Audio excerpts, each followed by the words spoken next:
झूठ का एक परिंदा बनाया गया और 200 से ज्यादा केसेस बनाए गए, किसी केस में कोई हकीकत नहीं। वो शख्स जो पाकिस्तान का सबसे ज्यादा वफादार, सबसे ज्यादा मोहब्बत वतन एक शख्स, जिसने हर जगह पिछले 50 साल में पाकिस्तान का झंडा हर जगह लहराया, वो शख्स जिसने पाकिस्तान के मफाद पे कभी भी कॉम्प्रोमाइज नहीं किया। और जब बात पाकिस्तान की पाक सरजमीन की आई तो उन्होंने क्लियर मैसेज दिया बड़ी ताकतों को कि एक इंच भी पाकिस्तान का नहीं देंगे, एब्सोल्युटली नॉट। उसकी कीमत चुका रहा है वो आदमी। अफसोस होता है एक शख्स जिसने पाकिस्तान की आजादी के लिए स्टैंड लिया, जिसने अमेरिका जाके हुर्मत रसूल सल्लल्लाहु अलैहि वसल्लम का केस लड़ा, वो शख्स जिसने दुनिया में पाकिस्तान की, कश्मीर की वकालत की, जिसने खुलम खुला क्लियर मैसेज दिया कि कभी इसराइल को तस्लीम नहीं करेंगे और फलस्तीन के आजादी तक हम फलस्तीन कॉज के साथ, फलस्तीनियों के साथ खड़े हैं। आज आप देख लें फलस्तीनियों का जुल्म और सितम हो रहा है। इसराइल ने जुल्म का बाजार गर्म कर रखा है गजा में। कोई उम्मत मुस्लिमा में है कोई शख्स डंके की चोट पर बात करने वाला? मैं सवाल पूछता हूँ शहबाज शरीफ साहब से, क्या हो गया है? आपकी जबानें क्यों दंग हैं? यही फॉरेन ऑफिस था जब इमरान खान वज़ीर आज़म था, जब शाह महमूद कुरैशी वजीर खारजा था। ये 24 डंडे जहां से स्ट्रॉन्ग मैसेजिंग होती थी, दुनिया को स्ट्रॉन्ग मैसेज जाता था। जब 3 साल पहले मस्जिद अक्सा की बेहुरमती हुई और फलस्तीन पे बमबारियां की, इसराइल ने, इमरान खान साहब ने मजबूत पैगाम दिया और यहाँ 2 आलमी इस्लामी कॉन्फ्रेंसें की। क्या हमेशा पाकिस्तान के बड़े लीडर्स के साथ ये होता रहेगा? लीडर तो सालों में पैदा होते हैं, लीडर तो सालों में पैदा होते हैं। हमको उम्मीद है ये जुल्म खत्म होगा, साइफर केस से भी इमरान खान साहब निकलेंगे और जो उनके खिलाफ बाकी केसेस हैं उनसे भी निकलेंगे। और अपने हौसले बुलंद रखे, एक लंबी जद्दोजहद है। मैं दूसरी बात ये करना चाहता हूँ, कल हमने एक बहुत बड़ा ड्रामा देखा, फेडरल मिनिस्टर्स, हुकूमत वज़रा शहीदों के एक इशू को लेके जिस पे हम सब दुखी हैं, पूरी कौम दुखी है। पूरी कौम को दुख है कि हमारे जवान शहीद हुए हैं, 2 हमारे अफसर और 5 हमारे जवान। 7 शहादतें वजीरिस्तान से आई और सब ने उस पर मजम्मत भी की, सब उनके साथ भी खड़े हैं, सब ने दुआएं भी की शहीदों के लिए।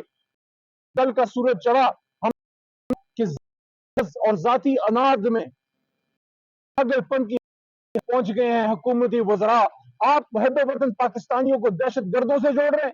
आपको आवाम ने वोट नहीं दिया तो उसका गुस्सा आप इस तरह से निकालेंगे? मैं चैलेंज करता हूं, ले सबूत। अब आपको दूध का दूध और पानी का पानी करना पड़ेगा। किस तरह एक मुहब्बत वतन दहशत गर्द होते हैं? गलत किया है उसको कंडेम, जिन्होंने गलत की है उनको सख्त सजा दें। लेकिन दहशत गर्द यहाँ हमले के है और ये सारा कुछ हुकूमत से जा। वज़ीर आज़म थे उस जमाने में, बाजवा साहब भी चीफ थे, जब खत्म हुई आप उसी सेटअप के साथ बैठे थे। साहब से पूछे, आपने नेशनल सिक्योरिटी कमेटी में ये बातें उठाई थी? इमरान खान साहब तो उस वक्त वजीर आजम नहीं थे, तो फिर कौन दे रहा था कि में इस तरह के लोग आए? इमरान खान हमेशा दहशत रहे और उस और अब भी चुका। रमजान के महीने क्या जुर्म किया है उन्होंने?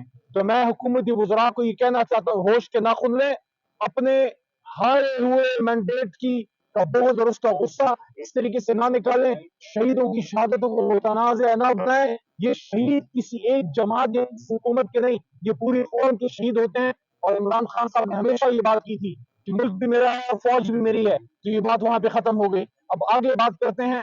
देखिए, जो मैंडेट पे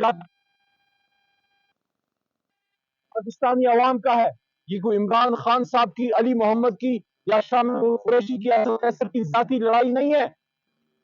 8 फरवरी को कौम ने जिनको वोट दिया, कौम ने जिनको मैंडेट दिया, अगर आपने अवाम के वोट से फैसले नहीं कराने तो ये 50 अरब के करीब पैसे क्यों जाया हुए?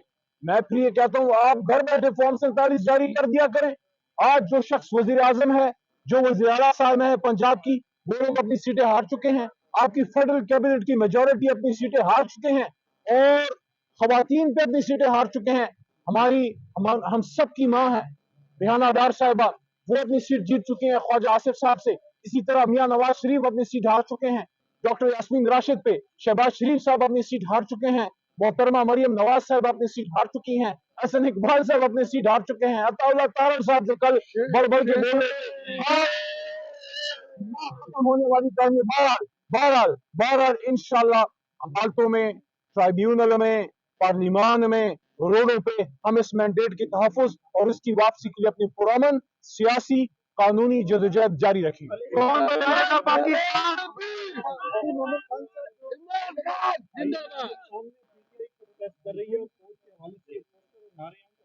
جو غلط پوسٹر فوج کے حوالے سے ہیں بہت ہی غلط ہے، جس نے کیا ہے اس کو ہم اون نہیں کرتے۔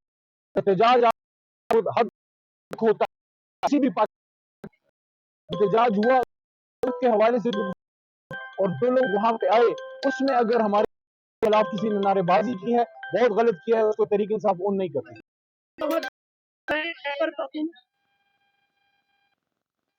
تمام کے ہوتے ہیں، قوم کے ادارے ہوتے ہیں، جو جب بھی کوئی پوسٹ آتی ہے تو اس کو فارورڈ کرنا ہے۔ زیادہ تر پی ٹی آئی کے لوگ بھی سامنے آتے ہیں، وہ پرو پی ٹی آئی کانسٹیٹیوشن سے آپ ایک پالیسی کیوں نہیں بتاتے؟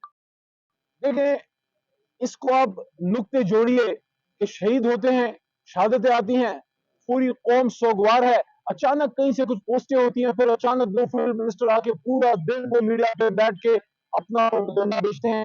ان چیزوں کو دیکھیں، جو یہ لوگ کام کر رہے ہیں جنہوں نے یہ کیا ہے، ہم ڈیمانڈ کرتے ہیں ان کو سامنے لائیں، کیفر کردار تک پہنچائیں۔ اس سے تحریک انصاف کا کوئی تعلق نہیں ہے۔ پاکستان تحریک انصاف پاکستان کی محب وطن سیاسی جماعت ہے اور پاکستان سے محبت کرنے والے کروڑوں پاکستانیوں کی ترجمان ہے۔ اچھا علی محمد صاحب یہ بتائیں کہ خیبر پختونخوا میں آپ کی حکومت ہے اور فلسطین میں جو ظلم ہو رہا ہے ہم دیکھ نہیں سکتے، تو اب آپ یہ بتائیں خیبر پختونخوا میں کم سے کم آپ اتنا تو کر سکتے ہیں کہ سرکاری سطح پر آپ جتنی بھی اسرائیل کی پروڈکٹ ہے اس پر پابندی لگوا دیں۔ دیکھیں اس پہ آپ کے جذبات ہمارے جذبات بالکل سیم ہیں اور جتنا ہو سکتا ہے اس پہ ہم احتجاج کریں گے، لیکن اصل میں اس کی اصل ذمہ داری ہے نا میرے بھائی، وہ اس مرکزی حکومت اور وہ بلڈنگ میں وہ محل میں بیٹھے وزیر اعظم کی ہے، جس کو جب کبھی اسرائیل یا امریکہ کی بات کریں ان کی زبانیں گنگ ہو جاتی ہیں، پتہ نہیں کیا ہو جاتا ہے۔ جی شکریہ۔